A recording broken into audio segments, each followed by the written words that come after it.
Ma, ano po bang baon ko mamaya? Ay, oo nga pala, yung baon mo, nak, no? Sandali, ah. Maghahanda lang ako. Opo, ma. Ano kayang ihahanda kong baon ni ate? Ah, alam ko na. Ay, ito. Mas maganda na rin ito. Masustansya pa.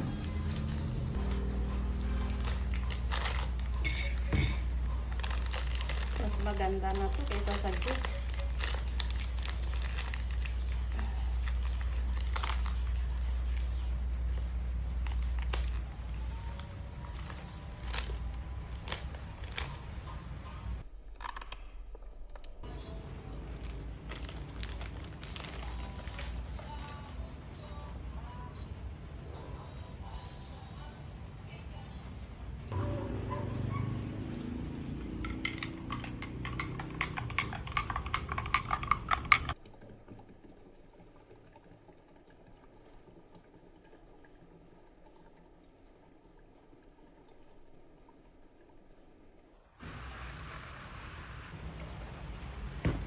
Yan.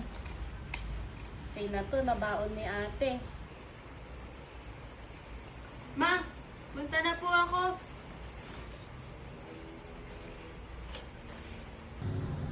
Ate, teka itong baon mo.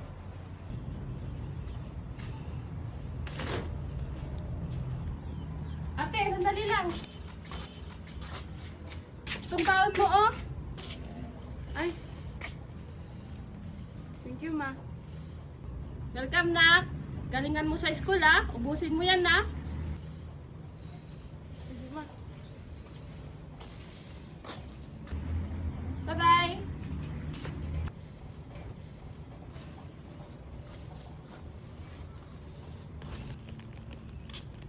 Lagi na lang gatas pinapabaon ni mama. Nakakasawa na, ah. Tapon ko na lang.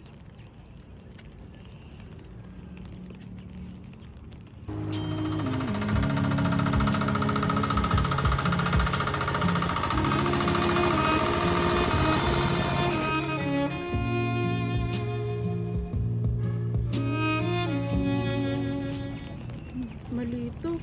Hindi dapat gawin yun. Hindi dapat sayangin yung pawis, pagod at sakripisyo ni mama at papa.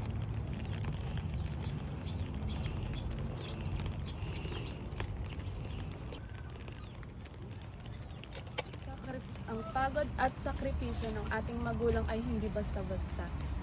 Ibinubuhos nila ang kanilang lahat-lahat para lang magkaroon tayo ng magandang kinabukasan. Kaya't bilang mga anak, pahalagaan natin at huwag nating sayangin ang mga pinaghirapan at pagod na ating pahalagahan habang kasama pa natin sila.